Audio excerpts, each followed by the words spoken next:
নমস্কার, আমি তনুশ্রী তনুশ্রী হোম কিচেনে সবাইকে স্বাগত। তো বন্ধুরা, আজকের ব্রোকলি দিয়ে একটু ডিফারেন্ট টাইপের রেসিপি তৈরি হবে। মাছ মাংস দিয়ে তো আমরা কাবাব বানিয়ে থাকি, আজকে তৈরি হবে ব্রোকলি দিয়ে ভেজিটেবল কাবাব। আর এই কাবাব বানানো ভীষণই সহজ, খুব সহজেই আজ তৈরি হয়ে যাবে ব্রোকলি দিয়ে তন্দুরি কাবাব। তৈরি হবে স্মোকি ফ্লেভারের, একদম রেস্টুরেন্ট স্টাইলের চিজি ভেজ কাবাব। এবার ব্রোকলি কাবাব বানানোর জন্য ব্রোকলি আমি বড় বড় টুকরো করে নিয়েছি। এখানে একটা ব্রোকলি আমি বড় টুকরো করে নিয়েছি। এবার কড়াইতে জল দিয়েছিলাম, সেই জলটা যখন ফুটে উঠেছে 1 চা চামচ দিয়েছি নুন, আর ব্রোকলির টুকরোগুলো দিয়ে দিয়েছি। এবার মাঝারি আছে 3 থেকে 4 মিনিট ফুটিয়ে নিতে হবে। এরপর ব্রোকলিগুলো 3 মিনিট পর আমি জল ঝরিয়ে নেব। জল ঝরানোর সাথে সাথে ঠান্ডা জল দিয়ে ব্রোকলিগুলো ধুয়ে নিতে হবে। এরকমভাবে ব্রোকলি ঠান্ডা জল দিয়ে ধুয়ে নিলে কালারটা সবুজ ভাবটা থাকবে। আচ্ছা, এখানে গুঁড়ো মশলার মধ্যে রয়েছে গোলমরিচের গুঁড়ো আর ঝাল লঙ্কার গুঁড়ো 1/2 চামচ করে। গরম মশলার গুঁড়ো নিয়েছি আমি 1/2 চামচ, বা শাহি গরম মশলা বা বিরিয়ানি মশলাও 1/2 চামচ দেওয়া যেতে পারে। এর সাথে রয়েছে ধনে গুঁড়ো 1/2 চামচ। এবার 2 চা চামচ মতো বেসন আমি ড্রাই রোস্ট করে নেব। তো এর জন্য কম আছে ধীরে ধীরে 2 চামচ বেসন ড্রাই রোস্ট করে নিতে হবে।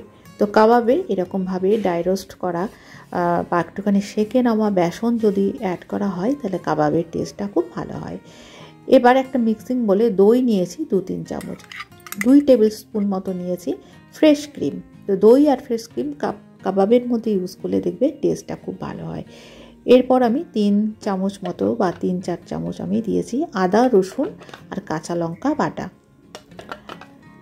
আমি তো মিক্সিতে অল্প করে আদা, 1/2 ইঞ্চি আদা আর 6-7 কোয়া রসুন বেটে নিয়েছিলাম। এর সাথে গুঁড়ো মশলাগুলো অ্যাড করেছি, তার সাথে হলুদ দিয়েছি 1/2 চামচ, স্বাদ মতো নুন বা 1/2 চামচ মতো লবণ অ্যাড করেছি। তো সমস্ত কিছু ভালো করে মিশিয়ে 1 চামচ দিয়ে দিয়েছি ঘি। ঘিয়ের বদলে সাদা তেল অ্যাড করা যেতে পারে, তবে ঘি দিলে কাবাবের টেস্ট ফ্লেভারটা খুব ভালো হয়। এরপর ব্রোকলিগুলো দিয়ে দেবো। এর সাথে আমি আগে থেকে ড্রাই রোস্ট করা বেসন যেটা ছিল 2 চামচ, সেই 2 চামচ বেসন উপর দিয়ে ছড়িয়ে দিলাম। এবার সমস্ত কিছু খুব ভালো করে মিশিয়ে নিতে হবে, খুব ভালো করে মিশিয়ে নিতে হবে যাতে ব্রোকলির গায়ে সমস্ত মশলা ভালোভাবে লেগে থাকে। সমস্ত মশলার মাখানোর পর আমি এটা ঢাকা দিয়ে রাখবো বা ম্যারিনেট করে রাখবো 10 থেকে 15 মিনিট।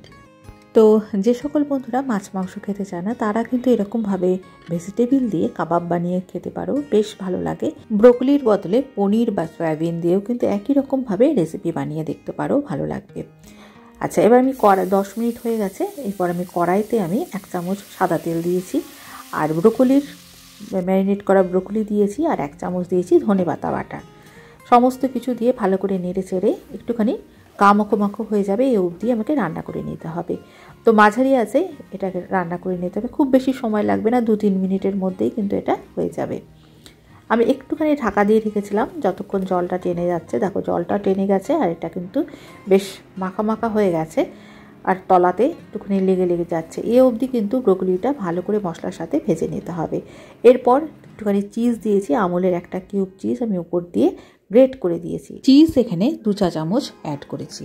চিজ দিয়ে ভালো করে নেড়ে চেড়ে মিশিয়ে নিতে হবে। তো এরকমভাবে কিন্তু রুটি পরোটার সাথে এই ব্রোকলি খেতে বেশ ভালো লাগে। তবে আজকে আমি এটাতে একটু স্মোকি ফ্লেভার দেওয়ার জন্য প্রত্যেকটা কাবাবগুলো বা ব্রোকলির কাবাবগুলো আমি একটা একটা করে কাঠিতে গেঁথে নিয়েছি। এবার এই কাবাবগুলো যখন গাঁথা হয়ে যাবে এর গায়ে আমি অল্প করে একটুখানি ঘি লাগিয়ে নেব। ঘি বা বাটারও দেওয়া যেতে পারে। তো ঘি একটু লাগিয়ে নিলে কী হবে, এর স্বাদ আর ফ্লেভারটা কিন্তু অনেকটাই বেড়ে যাবে, অনেকটা রেস্টুরেন্টের স্বাদে টেস্ট আসবে, ফ্লেভার আসবে, স্মোকি ফ্লেভারটা খুব ভালো হবে। আমি অল্প চিজ দিয়েছি, তবে চিজটা স্কিপ করতে পারো। একটুখানি চিজ দিলে স্বাদটা অনেকটাই ভালো লাগবে। এবার গ্যাসের ফ্লেমটা দেখো আমি হাই করে দিয়েছি বা বাড়িয়ে দিয়েছি। তারপর 30 থেকে 40 সেকেন্ড প্রত্যেকটা ব্রোকলির যে কাঠিতে গেঁথেছি সেইগুলো ভালো করে সেঁকে নিয়েছি।